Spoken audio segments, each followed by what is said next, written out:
Voilà. Bonjour, merci à tous et à toutes d'être présents en nombre ce soir, ainsi que dans les autres salles de cinéma qui suivent également l'Unipop Histoire de ville en ville.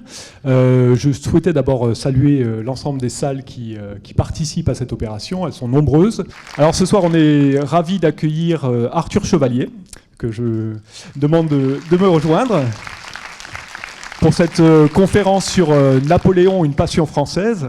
Donc Arthur Chevalier est écrivain et éditeur. Il est spécialiste de la Révolution française et du Premier Empire.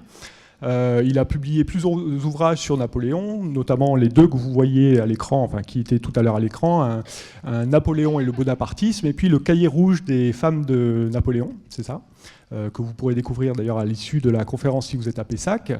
Il a aussi participé en tant que co-commissaire à une grande exposition qui a eu lieu il y a 2 ans à Paris sur Napoléon, à la Grande Halle de la Villette, je crois.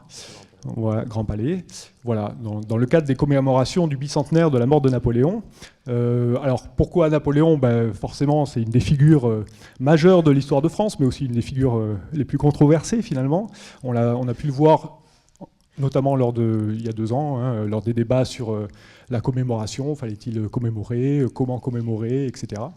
Voilà, donc c'est toujours intéressant aussi de revenir sur cette histoire, sur ce legs, sur ce roman napoléonien aussi, qui a un peu écrasé tout, qui a un peu écrasé l'histoire du personnage et démêlé un peu ce qui relève de l'histoire et ce qui relève parfois des passions françaises. Voilà. Donc merci encore à Arthur Chevalier d'être là, et puis je lui laisse la parole, et puis on se retrouve dans 1 heure pour les questions de la salle. Merci beaucoup. Voilà.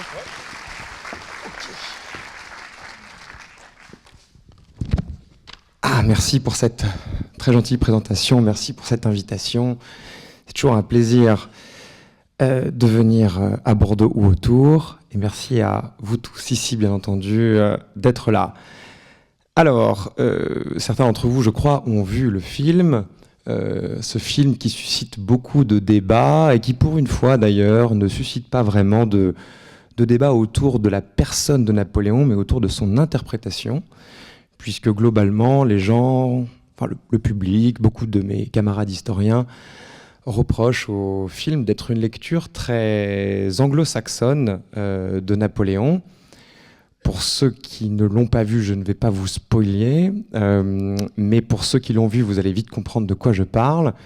Effectivement, Ridley Scott, qui n'est pas américain mais anglais, a présenté un Napoléon tout à fait raccord avec ce que l'Angleterre a vu dans la France révolutionnaire et dans Napoléon, qui en était son incarnation. C'est-à-dire, au fond, un mouvement assez barbare, puisqu'on a du mal à l'imaginer aujourd'hui, puisque la Révolution française passe évidemment pour être l'étape décisive de la modernité politique, mais enfin, à l'époque, la France passe pour être un pays qui rompt avec ce qu'on pourrait appeler un pacte de civilité entre les nations européennes. C'est comme si demain, un pays de l'Union européenne se mettait à proclamer des principes tout à fait contraires à ceux de l'ordre établi, à couper des têtes. Donc ça a paru très brutal à cette Angleterre qui, elle, évidemment, avait oublié un peu vite, d'ailleurs, qu'elle aussi avait coupé la tête de son roi pas si longtemps avant. Mais enfin, il est vrai que Napoléon Bonaparte s'inscrit dans un mouvement de rupture très forte qui a, fait passer la France aux yeux de ses alliés, adversaires, partenaires, en tout cas ses petits voisins et grands voisins, pour tout à coup, un enfant turbulent qui se mettait à faire n'importe quoi. Et Napoléon, quand même, est né de ce mouvement chaotique qu'est la Révolution française. Il faut le garder en tête. Bon, le sujet est très large, une passion française. Le fait est que c'en est une. C'en est une, parfois d'ailleurs pour le critiquer, parfois pour l'adorer. Mais enfin, le fait est que Napoléon est un personnage qui suscite beaucoup de débats, dans lequel la France se reconnaît aussi parce que, d'une certaine façon, c'est assez flatteur. Et disons que la seule chose qui est sûre, c'est pas que Napoléon était sympa, ni que sa gloire ait été géniale, mais qu'il est populaire. Parce que ça, c'est des sondages, si je puis dire. Donc, on va essayer de comprendre comment est-ce que Napoléon est devenu un tel objet de popularité. On va se concentrer en France, moyennant quoi on ne peut pas non plus comprendre ce qui se passe en France si on ne regarde pas ce qui se passe à côté, parce que Napoléon, c'est un phénomène au moins européen, si ce n'est mondial. Et pour comprendre ça, il faut partir bien évidemment du moment où il meurt. Donc ça va être quelque chose qui va commencer, ça va être Napoléon sans Napoléon ce soir. Donc Napoléon meurt en 1821 en exil dans l'île de Sainte-Hélène. Il y est depuis 6 ans, puisqu'il a été exilé sur décision du Congrès de Vienne, qui était l'équivalent à l'époque, disons, de l'Union européenne, c'est-à-dire à l'endroit où les puissances se mettaient d'accord sur ce qu'on devait faire. Et donc on l'envoie à Sainte-Hélène, où pendant les 2 premières années, contrairement à ce qui est dit d'ailleurs, Napoléon ne pense pas du tout qu'il va mourir dans l'île. Il pense au contraire qu'il va revenir, et d'ailleurs il fait des choses très amusantes. Il écrit des livres qui sont publiés en Angleterre, mais sous un faux nom. Par exemple, il écrit tout seul, il imagine une correspondance entre un soldat qui garde Napoléon à Sainte-Hélène, qui écrit à sa fiancée qui, elle, est à Londres, d'accord, et le soldat raconte à quel point Napoléon est très sympa. C'est tout à fait avéré. Le livre est publié à Londres, sous un faux nom, je n'ai plus le nom de l'auteur factice en tête, et ça devient un best-seller. Donc Napoléon organise lui-même sa propre petite communication. Et puis pendant ce séjour à Sainte-Hélène, à un moment donné, il va y avoir quelque chose qui s'appelle le congrès d'Aix-la-Chapelle, au terme de quoi les Alliés décident de valider, entre guillemets, sa punition. Et donc là, Napoléon sait parfaitement qu'il va mourir dans l'île, d'autant qu'il est atteint très rapidement d'un cancer de l'estomac. Et donc là, psychologiquement, la perspective de son exil change complètement. Napoléon a beaucoup parlé à Sainte-Hélène et dans sa vie en général, c'était un grand bavard. Il a beaucoup parlé aux gens qui avaient bien voulu l'accompagner. Il a notamment beaucoup parlé à Lascaz, le comte Lascaz, qui va rédiger un livre à partir de ces conversations qui s'appelle Le Mémorial de Sainte-Hélène et qui ne paraîtra après moultes événements qu'en 1823. On va y revenir. Donc Napoléon meurt en 1821. L'annonce de sa mort, qui arrive à peu près 2 mois après en Europe, d'abord à Londres puis à Paris, ne fait quasiment aucun bruit en France depuis 1815, donc depuis son départ.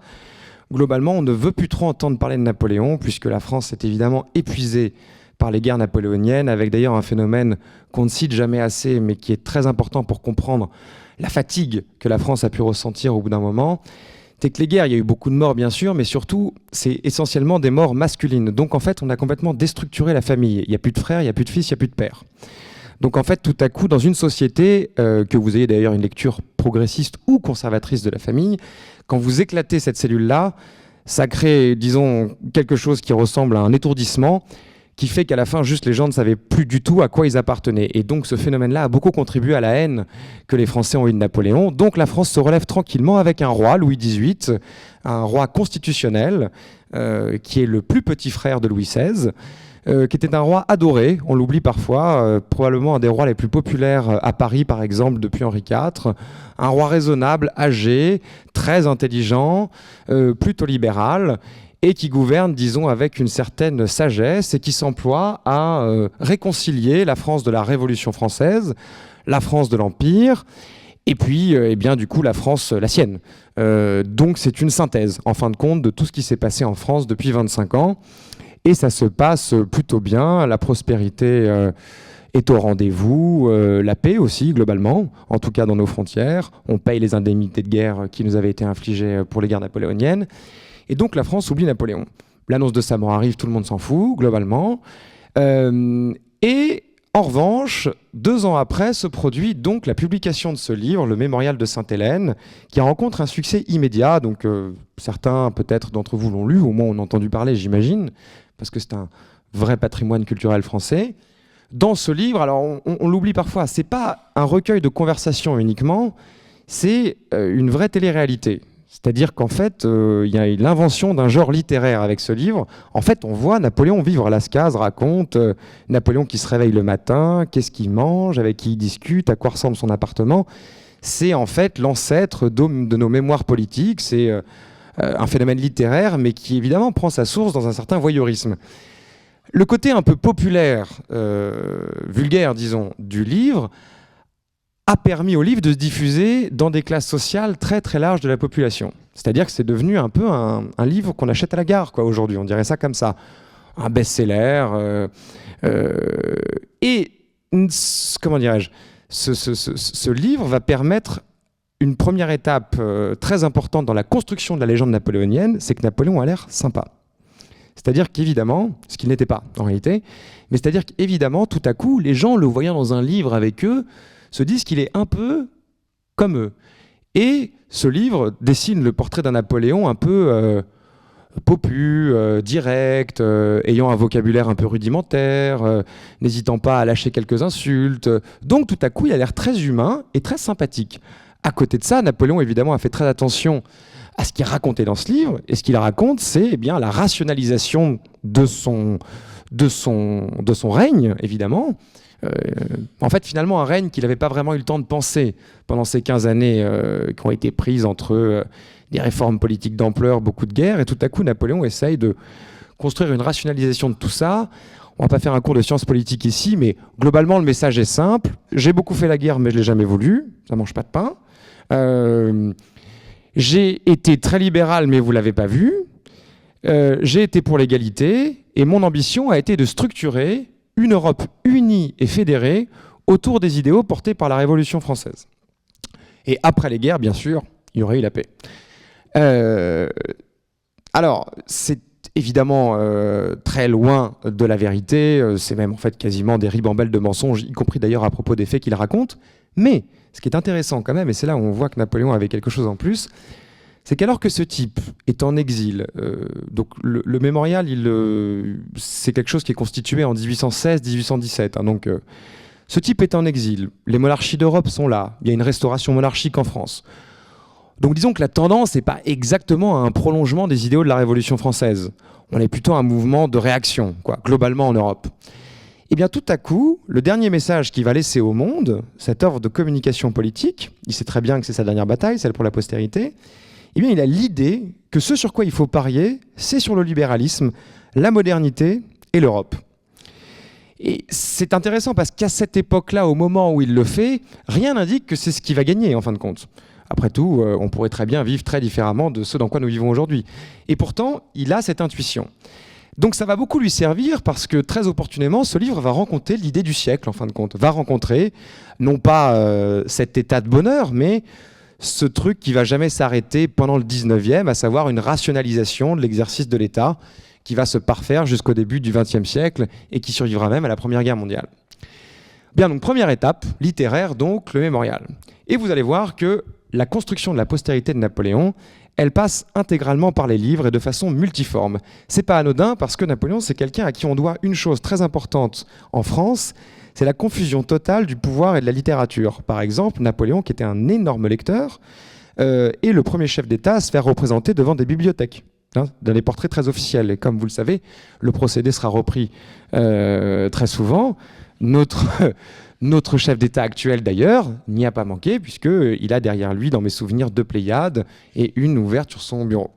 Donc c'est quelque chose qui va être très significatif et très distinctif de la France. C'est le seul pays au monde où le chef d'État a besoin d'apparaître comme un lecteur. Sinon, ça n'existe nulle part ailleurs. Donc ça, on lui doit, d'ailleurs, c'est pas dans le sujet de la conférence, mais c'est amusant, Napoléon a emprunté beaucoup de livres, y compris quand il était empereur. Par exemple, quand il arrive à Schönbrunn, à Vienne, après avoir soumis l'Autriche, il passe 2 heures à la bibliothèque de Schönbrunn et il emprunte des livres. Et puis, au moment de partir, il se rend compte qu'il a oublié de les rendre, en fin de compte. Et donc, il dit, attendez, mais on a rendu les livres, et là, les aides de camp disent, bah non, enfin, on s'en fout, quoi. Je veux dire, de toute façon, on vient de soumettre le pays, je crois qu'ils vont survivre à 2-3 livres en plus, et non, il n'en est pas question. Et il a fait du coup réimprimer et relier dans une nouvelle édition, en 15 exemplaires, tous les livres qu'il avait empruntés pour les rendre à la bibliothèque. Comme quoi, on peut avoir des raffinements inattendus. Après avoir créé une guerre de 25 000 morts, tout à coup, il faut rendre des livres. Bref, donc Napoléon et les livres, c'est une vraie histoire. Alors, en France, ce qui va se passer, c'est que Louis XVIII va mourir, ce roi très modéré, intelligent et plutôt aimé, et va lui succéder un autre frère de Louis XVI, Charles X. D'ailleurs, je me rends compte que je vous dis une idiotie. Louis XVIII n'était pas le plus jeune frère de Louis XVI, mais le cadet, en fait, le plus jeune étant Charles X. Charles X lui succède. Et alors là, Charles X, c'est un des rois les plus idiots que la France ait connus. En gros, il ne croit pas à la Révolution française. C'est-à-dire qu'il pense que c'est une mode. Et qu'en fait, les Français ne veulent pas du tout ça. Et donc, il s'emploie très rapidement à créer une monarchie très archaïque, très conservatrice, pour ne pas dire réactionnaire. Alors, il se prête à des choses un peu idiotes, des défilés en procession avec des évêques, ce qui du coup produit une sorte de véritable hystérie en France, parce que, En fin de compte, il avait très mal évalué la situation, puisque ce qui est une chose qui était sûre et certaine au XIXe siècle, c'est bien que les Français étaient très largement anticléricales. Et donc, par exemple, on le voit défiler à Paris avec des évêques, et ils portent, parce que c'est un code de couleur chez les rois, des vêtements avec des tons violets, parce que quand il y a un truc religieux, il faut mettre du violet. Et tout à coup, dans Paris, une rumeur circule comme quoi Charles X est en fait devenu évêque. C'est inepte, il est roi, pourquoi voudrait-il être évêque? Et que du coup, eh bien, il s'apprêterait à créer une théocratie en France, enfin des choses complètement folles, mais il ne se rend pas compte de ce qu'il fait, entre guillemets. Il est entouré par des descendants de la vieille aristocratie qui entourait Louis XVI et Marie-Antoinette, notamment les Polignac, qui eh bien, le stimulent dans cette espèce d'idée très fautive. Et il pousse le bouchon tellement loin, ce Charles X, que, outre de se faire détester, il commet 2 impairs. Le premier, c'est qu'il perd des élections, et il refuse de nommer un gouvernement à l'image de la nouvelle Chambre. Donc il nomme un gouvernement ultra-conservateur, alors que la Chambre n'est pas à cette image, ce qui évidemment est un attentat démocratique, entre guillemets. Même si rien ne l'y obligeait, c'était l'usage. Ça va mettre les gens très en colère. Et deuxièmement, il va réduire la liberté de la presse de façon un peu trop forte, quoi. Des lois de censure très très violentes qui d'ailleurs n'auront même pas le temps de s'appliquer, mais disons que le symbole est tel que ça met le feu aux poudres. Et une révolte éclate dans Paris. Révolte au terme de laquelle il va chuter pour laisser place à Louis-Philippe Ier en 1830. Louis-Philippe qui était donc le cousin des Bourbons, puisqu'il vient de la branche des d'Orléans. Donc vous savez, c'est la branche c'est la branche en fait qui n'a pas le pouvoir mais qui a l'argent, en gros. Donc voilà. Et Louis-Philippe, qui descend de Philippe Égalité, qui lui-même descendait du frère de Louis XIV. Louis-Philippe est très moderne, il a passé beaucoup de temps en Angleterre, donc il est beaucoup plus en phase avec l'état d'esprit des Français, et surtout, puisqu'évidemment on ne fait pas de politique sans élite, il rassure toutes les sortes d'élites en leur disant pas de problème, la bourgeoisie qui va commencer à gagner de l'argent, je vous le laisserai, je vais gouverner avec tout le monde, il y aura une place pour tout le monde. Bon, voilà. Alors notre Napoléon, pendant ce temps, qu'est-ce qui se passe? On vend pas mal de livres du mémorial de Sainte-Hélène, lui globalement a disparu, les Bonaparte, je veux dire toute la famille, parce que c'est un vrai système familial, les Bonaparte, sont frappés par des lois d'exil très rigoureusement respectées, donc ils sont en Europe où ils racontent leur vieille histoire à qui veut bien les entendre, en gros c'est ça. Leurs biens sont saisis, on n'entend plus trop parler. Mais je vous parlais de la littérature, et là la littérature surgit, puisque entre 25 et 30, donc le règne de Charles X en gros, eh bien les écrivains se détachent de la monarchie, les écrivains qui comptent, je veux dire. Et tout à coup, ils commencent à se réacclimater doucement à un Napoléon Bonaparte qu'ils n'aimaient pas du tout avant. Par exemple, Victor Hugo va jouer un rôle très important. Victor Hugo détestait Napoléon. Hein. Un de ses premiers poèmes, ça s'appelle Le Télégraphe. Il l'a écrit en 1816. Il imaginait, c'est d'ailleurs un poème très sympathique, il imaginait un télégraphe, puisqu'à l'époque ça existait en 1816, qui, voyant l'aventure napoléonienne, pense énormément de mal de Napoléon. Et donc ce Victor Hugo, qui était d'ailleurs tellement monarchiste qu'il était pensionné par Louis XVIII, va commencer à dire du bien de Napoléon Bonaparte, entouré par certaines personnes qui l'entourent, car c'est quelqu'un qui commence déjà à être un meneur. Alors, c'est très important, cette collusion, si je puis dire, entre la littérature et Napoléon Bonaparte, puisqu'il va se produire un phénomène qui... non, il n'y a pas de problème, mais comme ça, on laisse le temps s'éteigne. Il va se produire un phénomène assez inattendu et pas du tout rationnel, qui est qu'en fait, tout à coup, Napoléon va devenir le nouveau modèle de la littérature française. C'est-à-dire qu'il va se servir de la littérature comme cheval de Troie pour sa postérité. Alors je m'explique. En France, au XIXe siècle, une classe sociale va vouloir le pouvoir, le vrai pouvoir, la bourgeoisie. Elle a l'argent, elle a fait une révolution, mais elle veut plus. Elle veut vraiment être l'establishment. Il va y avoir un Napoléon Bonaparte très populaire parmi les classes populaires, notamment grâce au mémorial et cette image d'empereur très sympathique. Il va y avoir une troisième chose, qui est que le XIXe siècle, c'est le siècle de la littérature. Je veux dire, c'est l'émergence de l'édition de masse, c'est l'émergence de la librairie, c'est une démultiplication des tirages. Et donc ces trois éléments vont créer un feu grégeois, disons, qui va être Napoléon. Puisque tout à coup, la bourgeoisie va trouver très pratique de faire référence à Napoléon Bonaparte pour valoriser ses propres valeurs, justement. Je m'explique. Par exemple, quand vous demandiez à Louis XVIII quel était le tempérament qu'il méprisait le plus, il vous répondait l'ambition. Ce qui, pour un roi, ne manque pas d'insolence, je veux dire. Et l'ambition, si vous prenez la littérature française au XVIIIe siècle, personne n'en parle. C'est une chose très méprisable. C'est-à-dire qu'il faut être au contraire élégant, très pudique. Forcément, c'est l'aristocratie qui domine. Donc l'ambition, ils n'en ont pas besoin puisqu'ils ont tout à la naissance. L'ambition devient la valeur cardinale de la France au XIXe siècle. Quel meilleur modèle qu'un Napoléon Bonaparte pour servir l'ambition? Évidemment. Et petit à petit, sans que personne d'ailleurs ne se concerte, eh bien des romans paraissent. Par exemple, La Chartreuse de Parme, de Stendhal. Par exemple, Armance, où tout à coup, vous avez un nouveau héros, tout à fait surprenant, qui est des jeunes garçons qui, à 18 ans, veulent conquérir le monde et sont prêts à tout pour ça.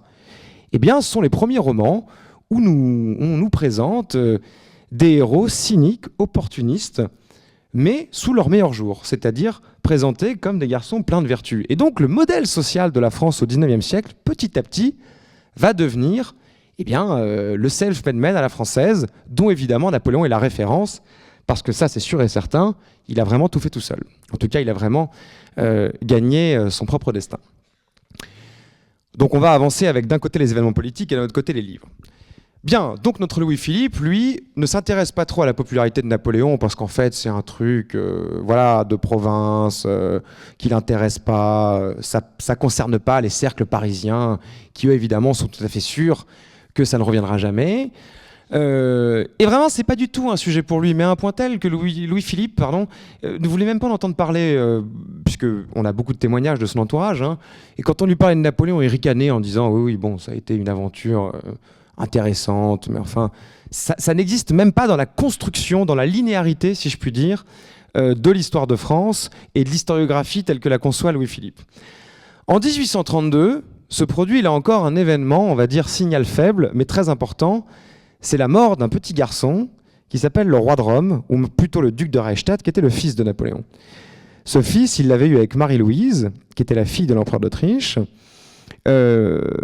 Et bien, il avait, le roi de Rome était né à la fin du règne, juste un peu avant, si on peut dire, le déclin de l'Empire.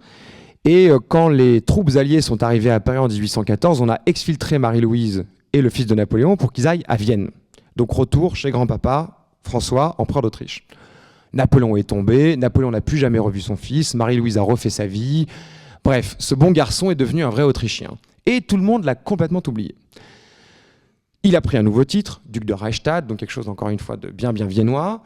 Et quand il meurt, la nouvelle, très bizarrement et de façon complètement inattendue, provoque un émoi dans Paris, et un émoi culturel, puisque tout à coup, en 6 mois, des tonnes de pièces de théâtre sont créées sur le destin tragique de ce petit garçon. Alors évidemment, tout ça est favorisé par les portraits qu'on a de lui. Donc d'ailleurs, si vous pourrez regarder ça en rentrant chez vous, effectivement, tout à coup, c'est un garçon qui a un air très pâle, assez beau, avec des boucles blondes. C'est une figure en soi, une illustration de ce qu'on pourrait appeler un héros romantique, quoi. Et ça tombe très bien, puisque figurez-vous qu'à ce moment-là, il y a un courant qui commence vraiment à exploser en France, qui est le romantisme. Et sur quoi ce romantisme est fondé? Sur ce qu'on appelle le spleen du 19e siècle, c'est-à-dire le regret des temps glorieux de la France au début du 19e, le regret de cette épopée napoléonienne où la France était un modèle en Europe, le regret de cette époque où des jeunes gens partaient la fleur au fusil jusqu'à Moscou. Le regret d'un moment où la vie était intense, alors que maintenant elle est tellement ennuyeuse sous cette monarchie louis-philippienne qui laisse la place essentiellement aux banquiers et aux industriels. Alors des livres sont très marquants là-dessus, évidemment les Confessions d'un enfant du siècle de Musset, mais toute une poésie va fleurir. Et tout à coup, cette nouvelle, la mort de ce petit garçon, le roi de Rome, crée un émoi et il devient une figure romantique. Ce qui en rajoute évidemment dans l'alliance entre la littérature et Napoléon. Alors on signale à Louis-Philippe quand même de temps en temps qu'il y a beaucoup de pièces de théâtre qui se créent là-dessus. Et Louis-Philippe dit oui, bon bah très bien, si ça les amuse, je me contrefous de cet enfant, je me contrefous de cette histoire. C'est pas un sujet politique, d'ailleurs lui-même est très préoccupé par des phénomènes politiques très dangereux qui eux aussi vont servir Napoléon. Ces phénomènes politiques, ce sont les premières rébellions d'ouvriers qui éclatent en 1833, 34, 35. Il y a de nombreux exemples de ça. Un des plus célèbres, évidemment, c'est les révoltes des canuts à Lyon. On assiste tout simplement en France à l'explosion de l'industrie avec la création d'une classe ouvrière qui veut en fait de l'argent, tout simplement, et à qui on n'en donne pas assez. Les écarts de richesse grandissent de façon extravagante et par conséquent, eh bien, il y a un mécontentement. Des barricades se créent à Lyon, parfois à Paris. Et on ne sait pas pourquoi, sur ces barricades, tout à coup, tout le monde commence à faire référence à la Révolution française, que ce Louis-Philippe aurait complètement oublié, alors qu'il nous avait promis qu'il gouvernerait dans la modernité. Et en même temps qu'on crie sur ces barricades « Vive la Révolution », on crie aussi « Vive Napoléon ». C'est rapporté au roi, qui se demande pourquoi. Il n'a rien à voir avec la Révolution française, Napoléon Bonaparte. Eh bien, en fait, il a peut-être rien à voir, comment dirais-je, si on s'intéresse à ce qu'il a fait substantiellement. Mais dans les faits, dans ce qu'il incarne, il a totalement à voir. Et là, c'est une nouvelle étape de la popularité de Napoléon. C'est-à-dire que Napoléon devient, dans les années 1830, la statue de la Révolution française. Plutôt la preuve qu'elle n'a pas été faite en vain et que ce n'était pas une fausse promesse.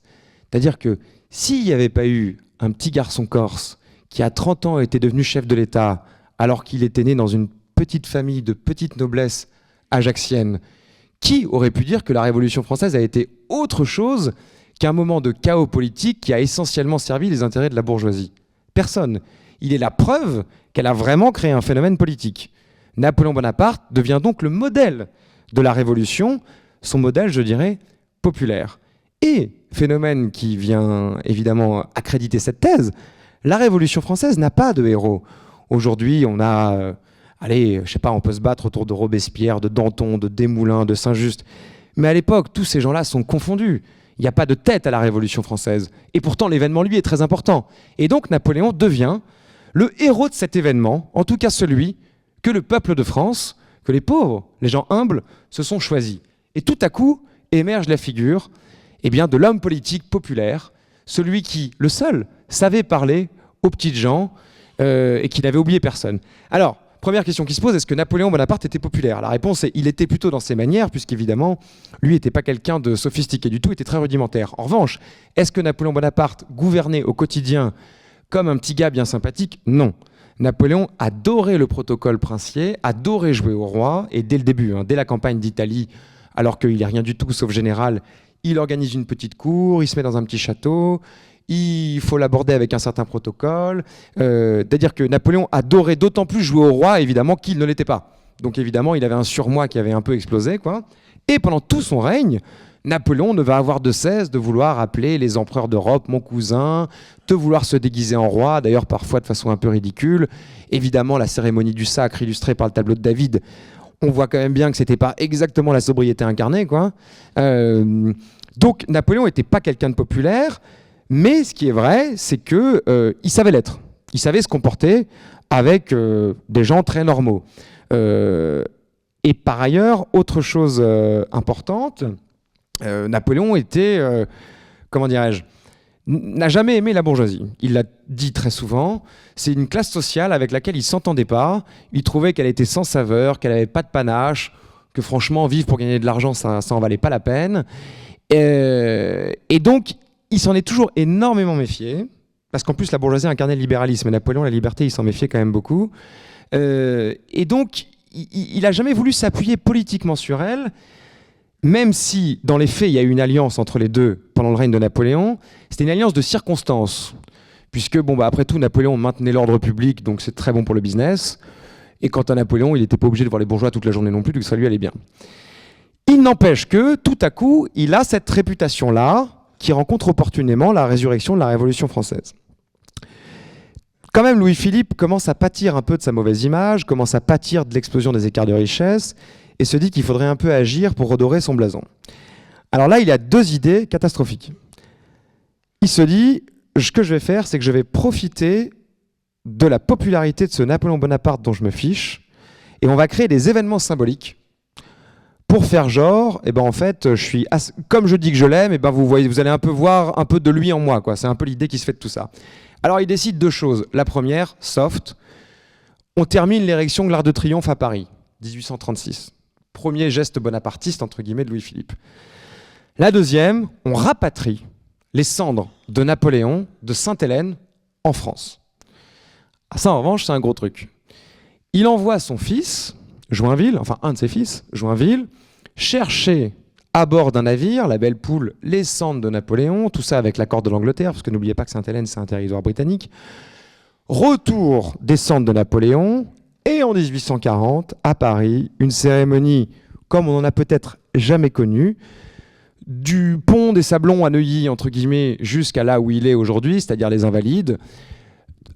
Une espèce de char gigantesque va traverser Paris de plus de 10 mètres de haut, et la foule parisienne va se rassembler, mais dans des proportions inimaginables. D'ailleurs, le récit de cet événement a été très bien fait par Victor Hugo dans son journal qui s'appelle Les Choses Vues.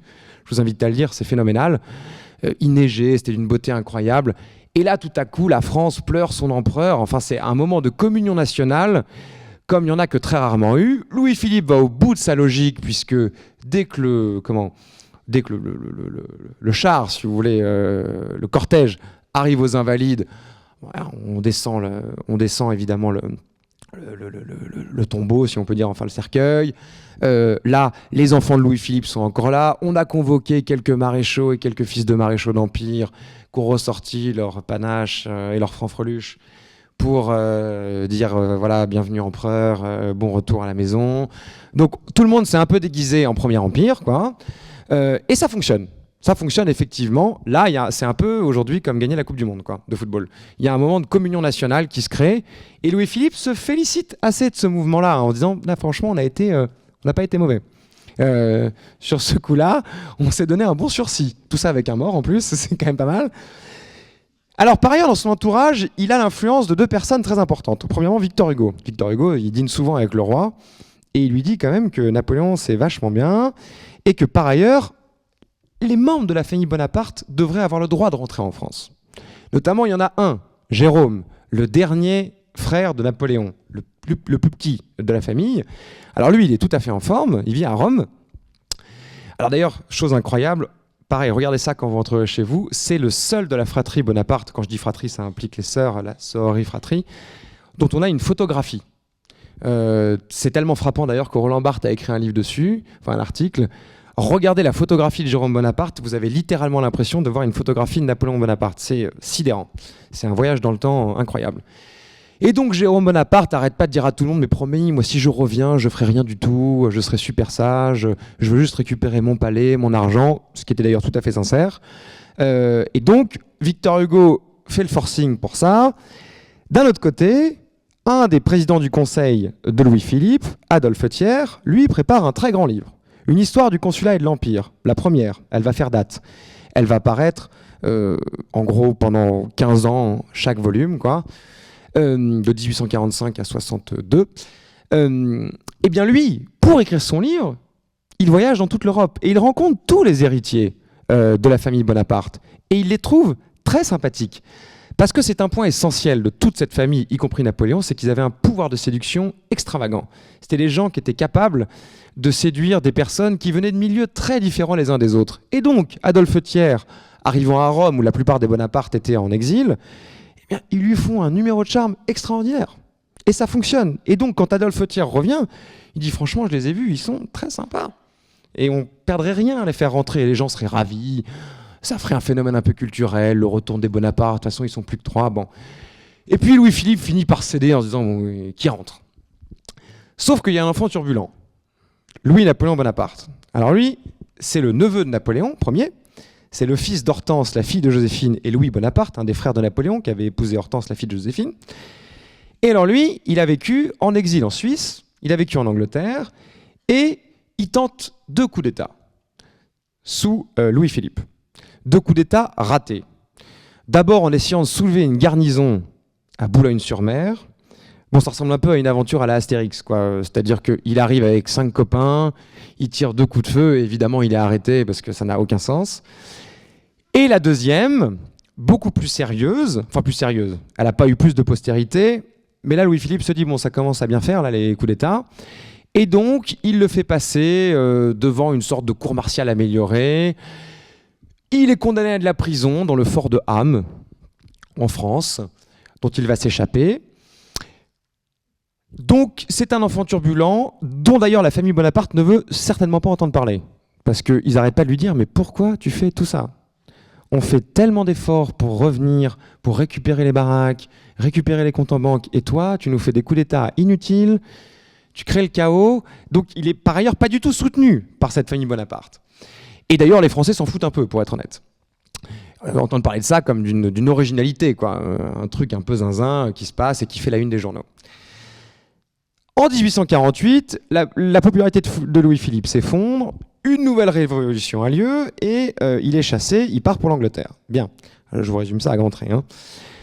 Là, un petit gouvernement pré-républicain s'installe avec Lamartine qui est là et qui pense que c'est son moment. Alors il y a des blanquistes, des pré-socialistes, c'est un peu à l'image de l'effervescence intellectuelle du 19e siècle. Et ces gens-là préparent des petites élections en se disant bon voilà, on va faire la deuxième République, ça va être très bien. Sauf qu'entre-temps, réapparaît Louis-Napoléon Bonaparte. En 1848, enfin 47-48. Et puis, avant de décider d'avoir un candidat à l'élection présidentielle, il va y avoir des élections législatives. Louis-Napoléon Bonaparte est reçu à Paris par l'Assemblée, l'équivalent de l'Assemblée. Et ça râle beaucoup, parce que on estime que c'est dangereux. Il se présente néanmoins. Alors à l'époque, c'est un peu compliqué. On élit des listes, en fait. Bon bref, sa candidature fonctionne bien et il est élu député. Ça provoque un tel remous que, devant le chaos, il accepte de se retirer de son poste de député en disant « Bon, je vois que la France n'est pas prête, tant pis ». Mais la pression est telle que finalement, il est réélu, puisqu'en fait, des gens l'inscrivent pour lui sur des listes. À l'époque, c'est une démocratie très rudimentaire. Il est poussé et se tient la première élection du président de la République au suffrage universel direct en France. Alors, qu'est-ce qui se passe? Là, toute la bande de Louis-Philippe, ceux qui avaient l'argent et le pouvoir, menés par Adolphe Thiers, le fameux, qui a écrit sa grande histoire du consulat et de l'Empire, se disent attention, là, on va quand même pas se faire prendre le pouvoir par des ultra-républicains de gauche qui vont globalement mettre le chaos dans nos affaires et qui vont nous mettre à la marge. Donc, ils ont une idée. Ils se disent, tiens, le Louis-Napoléon Bonaparte, là, il est populaire, on va lui proposer un accord. Il crée un comité qui s'appelle le comité de la rue de Poitiers. En fait, il déjeune dans un appartement à Paris, rue de Poitiers. Ils reçoivent Louis-Napoléon Bonaparte et lui disent « Bon, allez, on fait un deal, t'es candidat, tu seras peut-être élu parce que ton nom est connu, et si tu es élu, tu nous gardes tous. Et en échange, on fait campagne pour toi. » C'est globalement ce qui s'est passé. Effectivement, Louis-Napoléon Bonaparte est candidat, globalement parce que en France, c'est le seul nom que les gens connaissent, il est massivement élu, et il devient président de la République. Pendant la période de la République, il fait semblant et il accepte de gouverner avec eux. Il va faire un coup d'État, comme vous savez, ensuite en 1852, au terme duquel il sera à son tour empereur. Et là, il va s'en débarrasser pour de bon. Alors là, je vais faire un gros saut dans le temps, parce que bon, puisque c'est Louis-Napoléon Bonaparte qui devient Napoléon III au pouvoir, vous vous doutez bien que la popularité de Napoléon est plutôt au beau fixe, globalement. À ce moment-là, Paris devient une capitale des arts et de la culture, où tout à coup, Napoléon Ier n'est plus du tout un sujet de débat. C'est une évidence, puisqu'évidemment, c'est l'oncle du chef. Donc la question ne se pose pas. Et il n'y a pas de débat autour de Napoléon. D'ailleurs, il y a ce qui a vraiment le droit de le critiquer à peine. Ça devient un vrai personnage du récit national à ce moment-là. Louis-Napoléon Bonaparte, Napoléon III, a fait les choses assez correctement, puisqu'il décide de créer un récit de la nation française au sein duquel il veut articuler toutes les composantes de l'histoire de France, c'est-à-dire réunir à la fois, bon, des choses d'ailleurs très contradictoires, mais les Gaulois, la Révolution, les rois, Napoléon, et donner un sens, une cohérence à tout ça. Globalement, la France aurait marché vers le progrès. Voilà. C'est une façon de rassembler les Français. Et Napoléon Bonaparte est un élément décisif, évidemment, de cette aventure. Sauf qu'évidemment, va arriver la guerre contre la Prusse, en 1870, qui va être un désastre. Louis-Napoléon Bonaparte, Napoléon III, va perdre cette guerre, va même être capturé à Nancy. Il va se constituer prisonnier, enfin il sera capturé. Le Second Empire chute, et alors là, il n'est plus du tout question d'entendre parler de Napoléon Ier, encore moins des Bonaparte, et encore moins de ces types qui font des guerres en permanence. Puisqu'évidemment, là tout à coup, c'est le traumatisme de la défaite qui commence, on perd l'Alsace et la Lorraine, et le responsable de la perte de l'Alsace et la Lorraine, c'est ce Napoléon III qui a été un foutu de gagner une guerre, mais c'est aussi, par accessoire et par conséquent, Napoléon Ier, puisque c'est son oncle. Donc, là, tout à coup, entre 70 et 85, 1870, 1885, début de la Troisième République, Napoléon Ier disparaît des radars. Par ailleurs, il y a un parti bonapartiste qui existe, mais qui n'arrive pas à exister quand il n'a pas un chef de la famille, porté en tout cas par un pouvoir exécutif fort. Donc il va se déliter petit à petit et se diviser entre deux camps, qu'on va appeler les bleus et les rouges, mais qui sont très révélateurs de la passion Napoléon. Les bleus, les conservateurs, la loi, l'ordre, la sécurité, l'église, la famille, ce qui était aussi Napoléon Bonaparte. Et de l'autre côté, et bien évidemment, le droit des travailleurs, la proximité avec le peuple, l'alliance entre le chef de l'État et les plus modestes. On renoue avec l'image du souverain protecteur des personnes les plus exposées, les plus fragiles.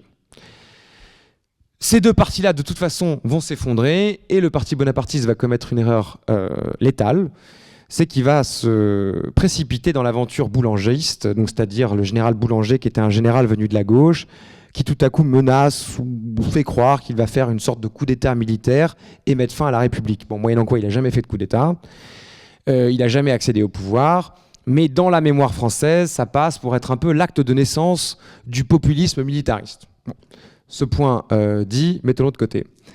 Alors, qu'est-ce qui se passe dans la littérature ? Napoléon Bonaparte va encore être sauvé par les livres, et notamment par un écrivain excessivement populaire à l'époque qui s'appelle Maurice Barrès.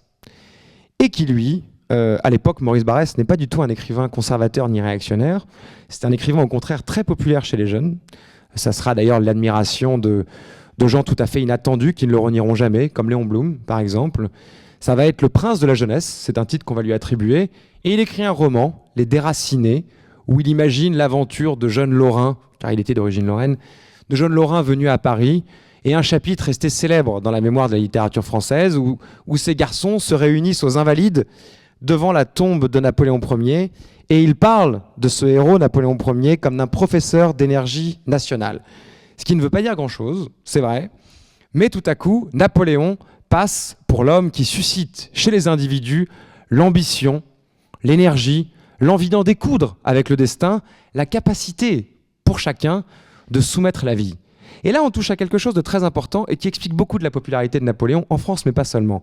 Parce que Napoléon touche à un surmoi, à un imaginaire qui est commun à tout le monde, femmes, hommes, quelles que soient les origines, la couleur de peau, l'orientation sexuelle, c'est la notion de destin. C'est-à-dire que chacun, au fond de nous, de toute façon, au quotidien, on veut soumettre la vie.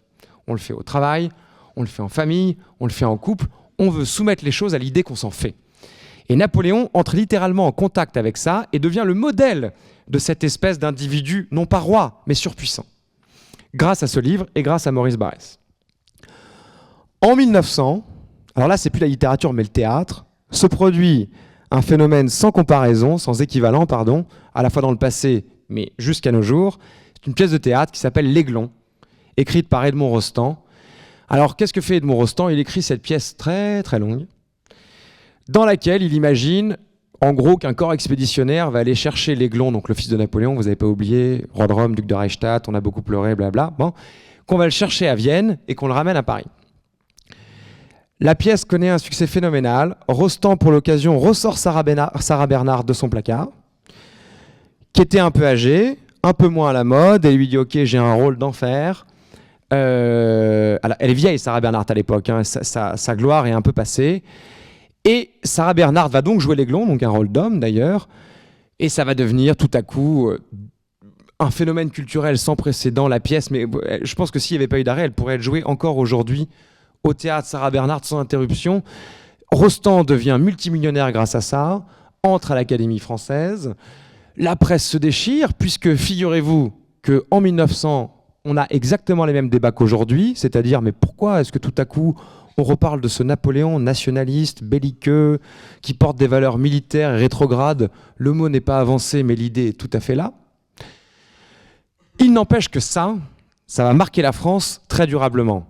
Très très durablement. D'ailleurs, aujourd'hui, l'Aiglon est toujours joué. Et quand il est joué dans des versions écourtées en général, la pièce fait 5 heures hein, quand même. Je vous le dis, si jamais si vous prenez des places, sachez dans quoi vous vous aventurez avant quand même. Parce que parfois on est piégé. Et donc, phénomène culturel très important. Là-dessus arrive la Première Guerre mondiale. Alors on pourrait penser que comme on fait la guerre, tout à coup on pense à Napoléon, bah pas tellement. En fait on pense pas à Napoléon parce qu'on pense à rien. on pense à rien. La France est absolument focalisée sur la guerre, d'abord parce qu'elle devait gagner, ensuite parce qu'elle n'en peut plus, et puis ensuite d'abord parce qu'elle veut la gagner, parce qu'elle n'en peut plus, parce qu'elle commence à la perdre et que finalement elle la gagne. Pendant 4 ans, on ne parle pas du tout de Napoléon, mais on ne parle pas de grand-chose non plus. Donc c'est pas un indicateur, on est focalisé sur ce qui est en train de se passer. Ensuite, nous gagnons la guerre, vous le savez, c'est le maréchal Foch qui gagne la guerre, enfin allié avec Clémenceau bien sûr, mais enfin le maréchal Foch gagne cette guerre, et donc Foch va devenir un héros français d'une popularité extraordinaire. Alors, même si on connaît le maréchal Foch, on sait qu'il est connu, mais on ne se rend pas compte de la célébrité que ça a été.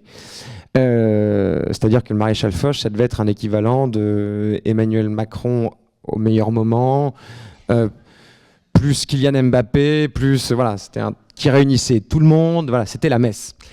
Et le maréchal Foch va prononcer pour une première célébration de la victoire un grand discours à la mémoire de Napoléon Bonaparte. Ce qui d'ailleurs n'est pas très étonnant quand même pour un militaire de rendre hommage à Napoléon. Mais il va le faire. Et donc la passion Napoléon revient très vite. Mais, autre événement livresque qui va changer les choses, alors pardon, je regarde mon truc parce que j'ai oublié la date. Exact, je veux dire. Là, un livre va paraître. Un livre d'un écrivain qui est un historien, qui s'appelle Jacques Bainville. Il va écrire une biographie de Napoléon. Cette biographie de Napoléon, qui va paraître du coup au tout début des années 30, va connaître un succès éditorial incroyable. À l'heure où je vous parle, c'est toujours le plus gros succès de l'histoire de l'édition d'histoire en France. Aujourd'hui, d'ailleurs, encore, le Napoléon de Jacques Bainville est republié systématiquement dans toutes les collections de poche et inimaginable. C'est, je crois, plus de 290 000 exemplaires vendus. Enfin, ça sera un succès fou. Jacques Bainville est un homme particulier. Il vient d'un courant politique qui s'appelle l'Action française, qui est plutôt monarchiste, qui à l'époque est pas... C'est un courant monarchiste qui n'est pas exactement celui qu'il est aujourd'hui. C'est-à-dire que c'est pas si d'extrême droite que ça, même si c'est pas non plus de gauche. Enfin, c'est une lecture de Napoléon, un peu datée aujourd'hui pour être tout à fait honnête, mais qui est qu'au fond, l'Angleterre, c'est une lecture très géopolitique de Napoléon, voilà. L'Angleterre n'a jamais permis à la France d'avoir la Belgique, parce qu'elle pensait que si nous avions la Belgique, nous devenions trop puissants, et donc nous dominerions le continent, et donc ça serait un manque à gagner pour l'Angleterre. En gros, c'est ça l'idée. Ce qui n'est pas complètement faux, puisque la théorie de Bainville, c'est que Napoléon n'a fait que des guerres, au fond, pour garder cette Belgique qu'on avait conquise après s'être défendue pendant les guerres de la Révolution française. C'est d'ailleurs si peu faux que, phénomène assez intéressant et méconnu, quand la Belgique indépendante a été créée, c'était sous la monarchie de Juillet, sous Louis-Philippe, on a créé cette Belgique indépendante parce qu'on voulait créer un État tampon qui permettrait à la France de jamais être trop puissante et à l'Angleterre d'arrêter avec cette bonne vieille habitude de débarquer au sud des Pays-Bas pour nous faire la guerre. Donc c'était un gentleman agreement avec lequel tout le monde était d'accord. Quand on a demandé aux Belges qui ils voulaient, on les a fait voter. On leur a proposé 2 candidats issus de 2 dynasties européennes différentes dont on avait jugé les candidats acceptables, modérés, raisonnables, d'accord avec le projet. Bon. Eh bien, ces Belges, alors qu'ils n'étaient pas candidats, ont voté pour le fils de Louis-Philippe, qui à l'époque était roi de France. Donc ils ont voté, eux, pour avoir un roi français. Le fils de Louis-Philippe s'était d'ailleurs dit « Ok, j'y vais ». Louis-Philippe lui dit « Non, non, pas du tout. On arrête avec ça. On ne mécontente pas l'Angleterre. » Mais toujours est-il qu'il y a un vrai surmoi géopolitique autour de la Belgique. Ce Napoléon, héros donc de la puissance française contre cette perfide Albion qui nous veut du mal, monte en popularité et rejoint dans les années 30 une idéologie qui nous est tout à fait étrangère, parce qu'évidemment, comme on a été allié avec l'Angleterre, enfin allié d'ailleurs, c'est vite dit, mais qu'on a été, en tout cas qu'on s'est battu, entre guillemets, que le général de Gaulle a été à Londres, et que, bon, on a une histoire commune contre le nazisme, on a tendance à penser qu'il y avait une alliance spontanée entre nos 2 pays, mais pas du tout. Il y avait une anglophobie très forte et une francophobie très forte d'ailleurs. C'est des pays qui se tiraient dessus très volontiers dans les années 30, jusqu'à temps qu'ils soient réunis quand même par un minimum de décence politique contre le fascisme et le nazisme. Napoléon va globalement bien survivre à tout ça, mais il a une singularité culturelle, ce Napoléon, comparé à tous les autres champs de l'histoire de France, c'est que ça n'a jamais été une star de l'université. Napoléon, c'est un truc d'amateur, entre guillemets. C'est-à-dire que les écrivains qui le rendaient populaire, on vient de parler de Jacques Bainville, on pourrait parler de quelqu'un qui a beaucoup fait pour lui, qui s'appelle Frédéric Masson, qui est rentré à l'Académie française, ce sont des historiens du dimanche. des gens qui parfois sont tout à fait sérieux, hein, qui ont fait des travaux d'archives remarquables, qui ont vraiment permis de dévoiler la connaissance, mais qui rayonnaient par les livres et pas par l'université. Ce qui du coup fait un vrai cas à part de Napoléon dans l'histoire de France. C'est un phénomène culturel très populaire, mais pas parce qu'on l'étudie dans les sphères académiques, parce qu'on publie des livres dessus et que les gens les achètent. Donc il a un côté, entre guillemets, folklore, pop. J'exagère à peine. Et d'ailleurs, avec ce très bon marché du livre porté sur Napoléon, vous savez que les images d'Épinal, ce qu'on appelle les images d'Épinal, à l'origine, le modèle a été inventé pour vendre des images d'Épinal sur Napoléon et sur la gloire de l'Empire en général. Donc, il a un côté très... c'est un héros de proximité, on va dire ça comme ça. Dans les années 60, un homme à qui on peut rendre hommage ce soir parce qu'il a 90 ans et qu'il a fourni un travail considérable, Jean Tullard, 60-70, va entrer à l'université, c'est un normalien, qui lui s'intéresse à Napoléon. Et il va faire entrer Napoléon dans l'université française. Mais là encore, le phénomène est singulier. Car Jean Tullard lui-même est un personnage très populaire. Je pense que vous voyez de qui je parle quand je parle de Jean Tullard. Mais on oublie que par exemple Jean Tullard, dans les années 80-90, faisait des journaux de 20 heures avec Nathalie Baye. Pour un historien, c'est assez rare. Et ce Jean Tullard va publier des biographies des héros de l'Empire, Talleyrand, Fouché, évidemment un Napoléon, va écrire une nouvelle histoire du consulat et de l'Empire, et ses livres vont se vendre dans des proportions extraordinaires. Et donc sa popularité et son aura universitaire vont faire rentrer Napoléon dans l'université française. Autre événement très important, 1979, un livre encore une fois, Penser la Révolution française de François Furet. François Furet était un historien de l'EHESS qui à l'origine était maoïste, communiste version Asie archaïque, quoi, et va se convertir au libéralisme. Et ça va devenir d'ailleurs un grand apôtre du libéralisme, il va enseigner à Chicago, il va devenir très pro-américain, bon. Il publie un livre en 1979 qui s'appelle Penser la Révolution française, un essai fascinant, un vrai objet littéraire pour le coup, c'est un livre très court, hein, 200 pages, dans lequel il démontre qu'en fait, ce qui se passe politiquement sous la Révolution française avait commencé bien avant la Révolution française. C'est-à-dire qu'il met la Révolution française dans la continuité de ce qui se passe en France, notamment la centralisation, la structuration de l'administration, les lois de tolérance pour les juifs par exemple, pour les protestants aussi. Et il montre que tout ça était dans les cartons de Louis XVI, globalement. Ce qui est pas faux. En fait, il se contente de reprendre les théories de Tocqueville qu'il avait écrit avant lui au XIXe siècle, mais il le remet au goût du jour. Et là, tout à coup, évidemment, 79, ça correspond à un moment en Europe et particulièrement en France, où eh bien, l'URSS est en train de tirer la langue. Preuve en est d'ailleurs que l'URSS est clairement en train de perdre la guerre froide. Alors si le mur de Berlin n'est pas tombé encore, on voit bien que ça se passe franchement mal. Et donc, le camp libéral, le camp conservateur, entre guillemets, mais entendons-le de façon un peu modérée, là, reprend clairement du terrain et commence à dire à tout le monde, vous voyez, votre super URSS, ce qu'elle était en train de faire.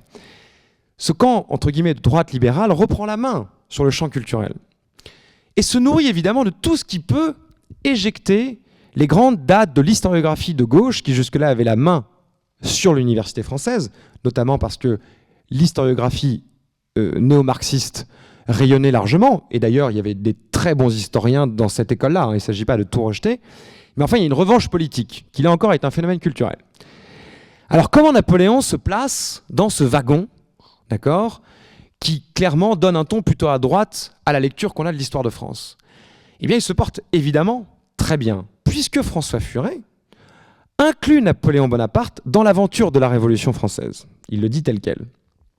Et ça, c'est une chose très importante, parce que ça change beaucoup de choses par rapport à la perception qu'on a de notre passé.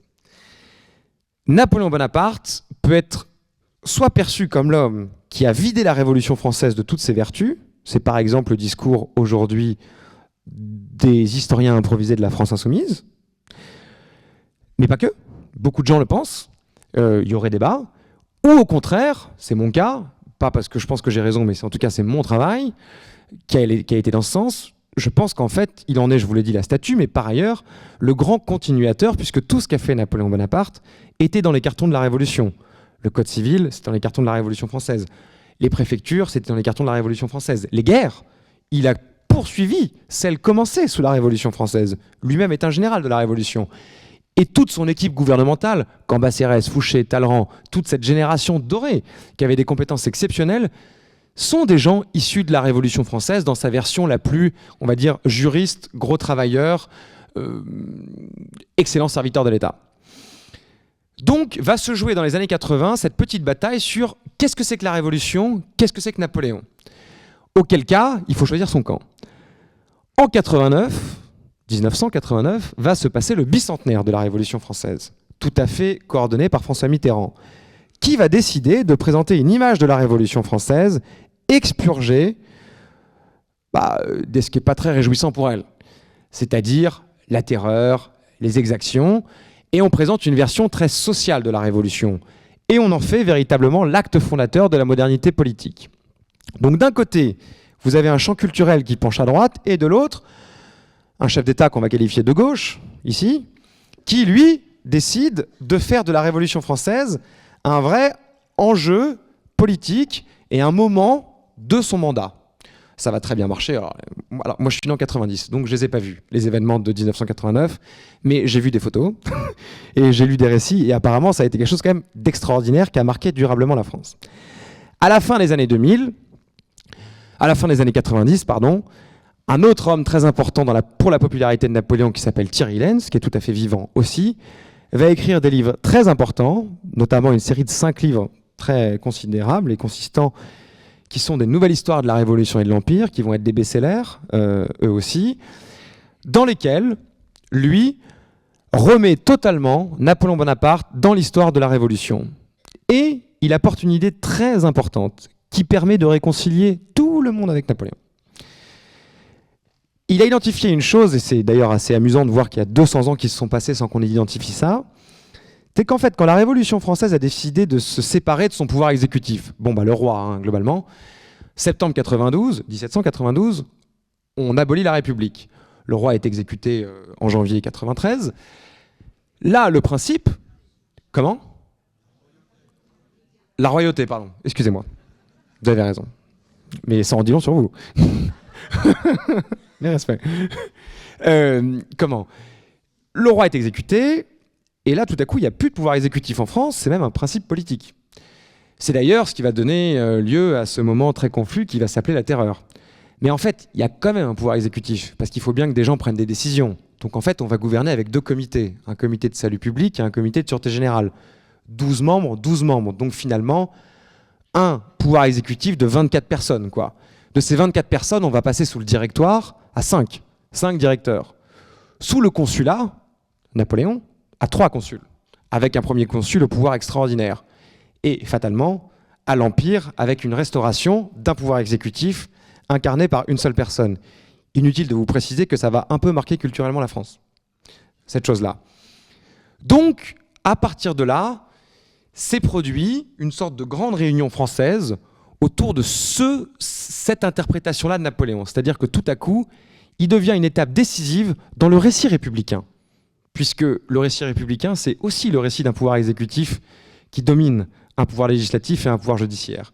C'est aussi l'histoire d'un lien particulier, parfois déçu, entre un pouvoir exécutif incarné par une personne et le peuple. Et Napoléon devient donc, à tort ou à raison, à mon sens de façon un peu disproportionnée, surtout un peu anachronique, parce que ça commence à dater un peu tout ça, devient le modèle de ça. Et donc Napoléon devient un des modèles fondateurs, si ce n'est de la République, du moins de son fonctionnement.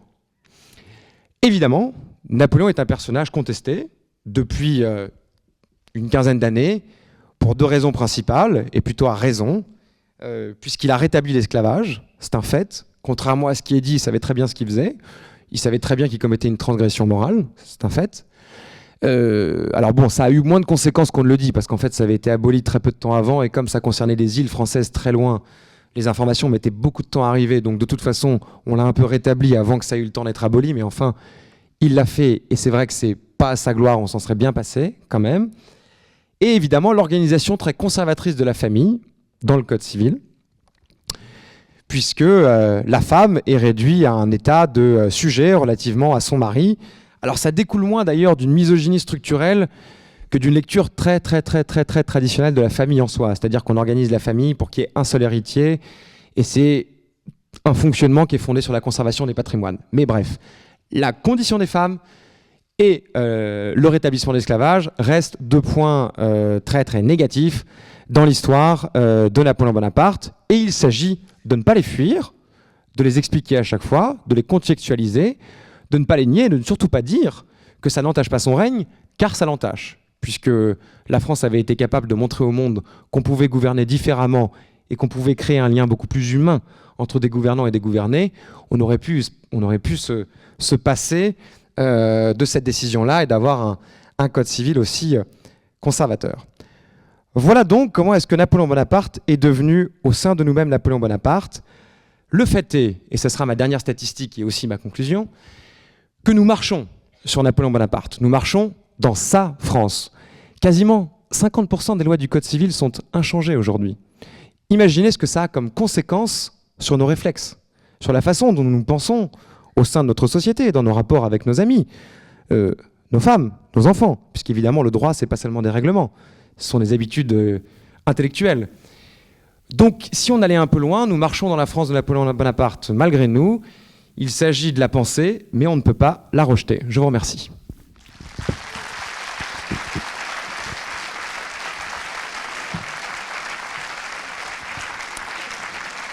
Merci beaucoup à Arthur Chevalier. Alors, comme promis, on a un peu de temps pour des questions, donc n'hésitez pas. Les personnes qui sont aussi dans les autres salles peuvent bien sûr poser des questions aussi par SMS. Je crois qu'il y a le numéro qui s'est affiché. Donc n'hésitez pas à lever la main. Il y a déjà une première question ici. Oui. Bon, d'abord, merci pour votre conférence qui est remarquable.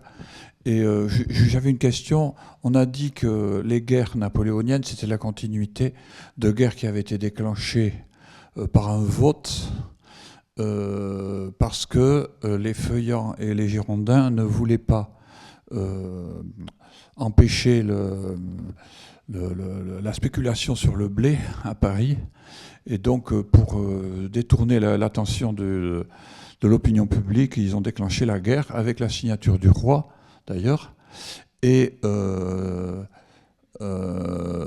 les montagnards, au contraire, les députés proches de Robespierre avaient voté contre. Donc, en fait, c'est une guerre qui a été déclenchée pour des raisons économiques, dit-on. Et qu'est-ce que vous en pensez? Voilà. Alors déjà, pour commencer, Robespierre et ses copains n'ont pas voté non.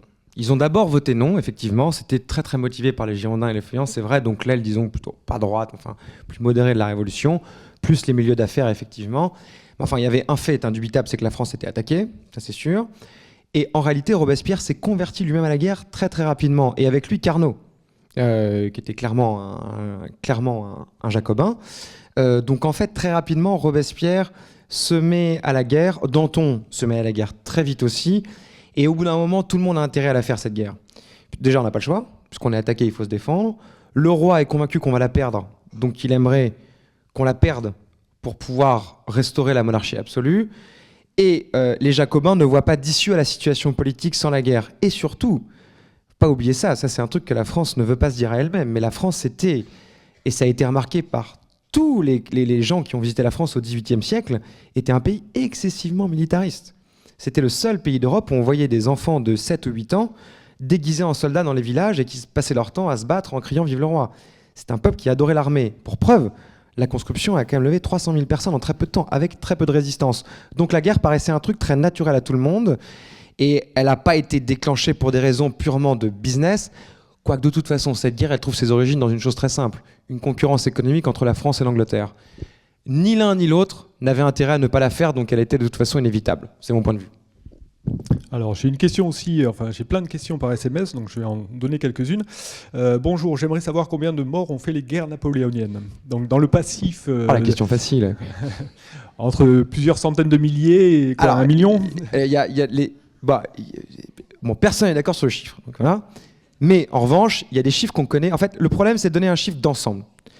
Parce que dans le détail, c'est facile. Par exemple, dans le film de Ridley Scott, où il met le décompte des morts à la fin, il se trompe. Mais il se trompe d'ailleurs de beaucoup.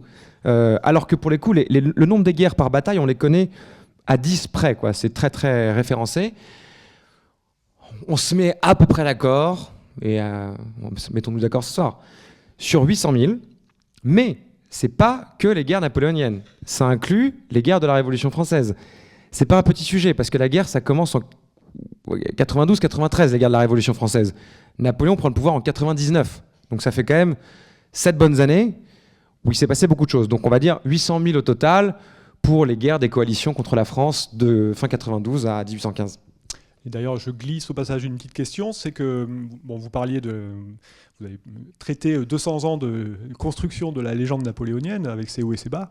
On dit souvent que l'un des premiers vecteurs de cette légende, c'est finalement les soldats de la Grande Armée, en tout cas les vétérans, en tout cas ceux qui restaient après la boucherie finale, on va dire.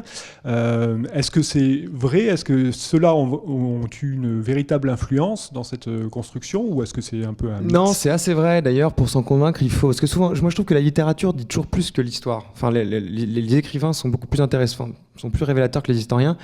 Paul Verlaine a écrit Paul Verlaine qui est très attaché à son pays natal, qui était l'Est de la France, a écrit d'ailleurs un poème justement là-dessus très intéressant qui raconte, c'est une histoire en fin de compte, d'un vieux grognard qui, alors un vieux grognard, on imagine ce que ça peut être en 1870, quoi, qui raconte comment est-ce que dans un village, il raconte les guerres et que tous les enfants sont autour. Donc en fait, ils ont eu cette fonction-là en fait. C'était des vraies statues dans les villages français, très admirées évidemment. Et puis c'était, comment dirais-je, une corporation très vive. Ils ressortaient les déguisements, les uniformes très souvent. On leur rendait hommage.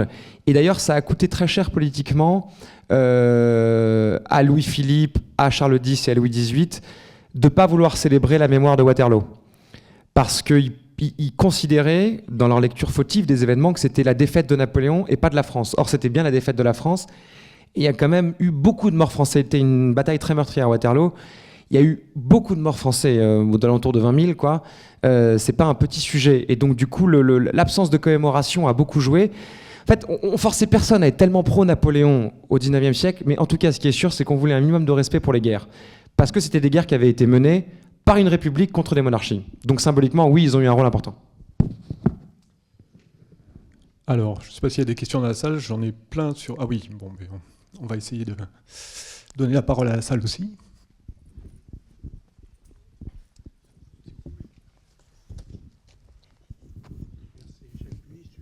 C'est bon là? Oui, ça va. Oui, en ce qui concerne le code de la famille, est-ce qu'il allait pouvoir présenter à cette société un code, disons, beaucoup plus progressiste? Non, ça c'est clair. Mais ça c'est pareil, dans la catégorie des choses qu'on ne veut pas reconnaître sur ce qu'on a été, c'est qu'au moment où on invente la modernité politique avec la Révolution française, on crée aussi une société excessivement conservatrice. Beaucoup plus conservatrice d'ailleurs qu'elle ne l'était à la toute fin du XVIIIe, puisqu'il y a une espèce de frayeur, une panique identitaire et morale, où on est convaincu que l'aristocratie, et pas complètement pour de mauvaises raisons d'ailleurs, vivait dans un libertinage ridicule, dans des froufrouteries débiles, où c'était un mélange de je sais pas quoi, de vanité, enfin bref, on estime que le libertinage et l'excentricité de la fin du XVIIIe sont contraires à ce qu'il faut, c'est-à-dire un ordre moral assez établi, avec une famille qui se pense avec des enfants. Voilà, il y a un retour à une lecture beaucoup plus conservatrice, et comme évidemment ce sont les élites bourgeoises qui prennent le pouvoir, eh bien elles deviennent le modèle de la société, et effectivement, bon, moyennant quoi ça va porter ses fruits, parce qu'on va faire 3 fois plus d'enfants, mais oui. Alors, question SMS, la gloire de la France, son messianisme, n'ont-ils rien à voir avec Napoléon? Merci d'évoquer ce point. J'imagine que ça a à voir peut-être avec Napoléon, avec la Révolution française. Vous pouvez répéter la question? Ouais, la gloire de la France et son messianisme ont-ils quelque chose à voir avec Napoléon? Oui et non. Oui, parce qu'il y a participé, mais non, parce qu'il ne l'a pas inventé. Et alors, ça n'a même pas à voir avec la Révolution, ça a à voir avec beaucoup plus loin. Ça a à voir en fait avec, désolé, je suis obligé d'aller un peu loin là. Ça a à voir avec Louis XII en fait, pendant les guerres d'Italie, qui quand il a conquis le nord de l'Italie, a décidé pour une des premières fois au monde de pas dire au territoire conquis je suis là parce que j'ai gagné la guerre, mais je suis là parce que je suis un bon souverain. Donc sous la Renaissance. Enfin, exactement. Ça date 15e, 16e cette idée, et ça c'est un vrai modèle français. Là, on parle de messianisme, c'est-à-dire expliquer aux gens qu'on est chez eux et qu'on domine. On le fait toujours au nom de principes vertueux. Et c'est une vraie opposition de modèle intellectuel et idéologique avec l'Italie qui, elle, va se construire d'après le modèle machiavélien. C'est-à-dire, un prince est là pour régner, il est là pour tuer, il est là pour faire des coups politiques, il est là pour faire la guerre, il est là pour gagner. Non, en France, le prince règne pas parce qu'il gagne, parce qu'il est juste. Et qu'on est là parce qu'on est meilleur que les autres, entre guillemets. On est plus bienveillant. Alors, puisqu'on est dans ce sujet-là, il y avait aussi une autre question qui était très courte. Pourquoi l'aigle royal? Donc, je pense que c'est une aigle, c'est les aigles femmes. Pardon? Une aigle, ce sont des aigles femmes. Pardon. Oh là là. Ah, mais c'est important. Ouais. Donc je pense que là aussi, ça fait partie du modèle, enfin de l'idéologie et du modèle qui a été choisi par Napoléon, c'est-à-dire celui déjà de la Rome antique, par la Renaissance. Oui, alors en fait, la Rome antique, pareil, ça a existé depuis très longtemps en France. Hein. Louis XIV se faisait représenter en César assez régulièrement. Enfin, se déguiser en empereur romain, c'était déjà un truc de roi de France, quoi. Donc en fait, Napoléon s'est mis dans la continuité de la chose. La Révolution a fait. D'ailleurs, la Révolution était plutôt grecque, plutôt Sparte et Athènes que Rome antique, hein, parce que Rome antique, ça se termine quand même par César. Hein, c'est pas terrible. Donc Napoléon s'inscrit dans ce que font les rois de France depuis 200-300 ans. Et quant à l'aigle en tant que tel, c'est comme l'abeille, ça a fait partie d'un choix d'emblème.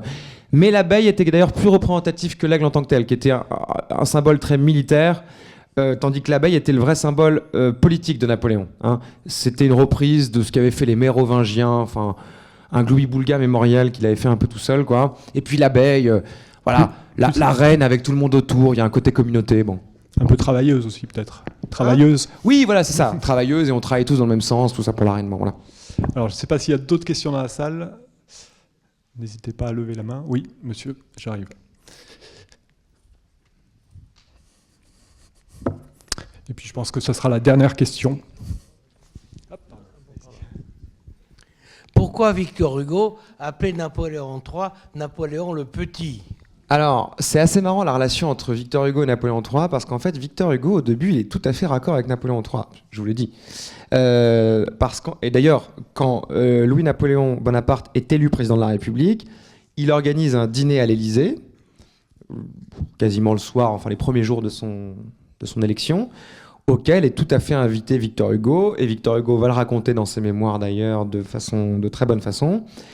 Et puis ils vont se fâcher à un moment donné, parce que Victor Hugo aimait sincèrement la liberté, et n'a pas aimé la tournure qu'a pris le régime impérial, enfin le régime républicain devenu le régime impérial, plutôt pour de bonnes raisons d'ailleurs, c'était pas non plus exemplaire de ce point de vue-là. Il n'a pas aimé la censure, ils se sont disputés.